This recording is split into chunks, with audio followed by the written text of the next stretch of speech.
একটা মেয়ের কাছে শ্বশুরবাড়ি আর বাপের বাড়ি বিষয়টা খুবই অকওয়ার্ড, মানে আমার তো এরকমই ফিল হয়। আমার কাছে দুটোই বাড়ি মনে হয়, তো তোমাদের অনেকেরই অসুবিধা হয় বুঝতে। সেই জন্য আজকের ভিডিওটা আমি একটু ক্লিয়ার করে দিই। আজকে হলো আমাদের শ্বশুরবাড়ির পাড়ার শীতলা মায়ের পুজো, সেখানে আমি আর মিষ্টি পাখি যাচ্ছি। আর লাস্ট তোমরা যে ব্লগটা দেখেছিলে শীতলা পুজোর, ওটা হলো আমার বাপের বাড়ির পাড়ার পুজো, আর মিষ্টি পাখির মামা বাড়ির পাড়ার পুজো। তো আজকে চলে এসেছে মিষ্টি পাখির পাড়ার পুজোতে মিষ্টি পাখিকে নিয়ে। আমরা পুজো দিয়ে চলে আসলাম বাড়ি। বাবা আমাদের নিতে এসেছিলো, সেই জন্য তখন কোনো ভিডিও করা হয়নি। তারপর বাড়িতে এসে যে আমার ব্যালকনিতে রাখা গাছগুলোকে একটু টেক কেয়ার করে নিচ্ছিলাম, যদিও আমি একদমই সময় পাই না।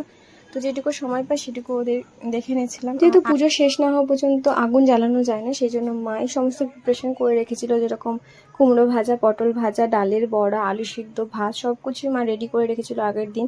তো পান্তা ভাত খেতে অনেকেই ভালোবাসে, কিন্তু আমি ভালোবাসি না, তবুও লাঞ্চটা করে নিলাম। দেখা হচ্ছে অন্য কোনো ভিডিওতে। সবাই ভালো থেকো, সুস্থ থেকো।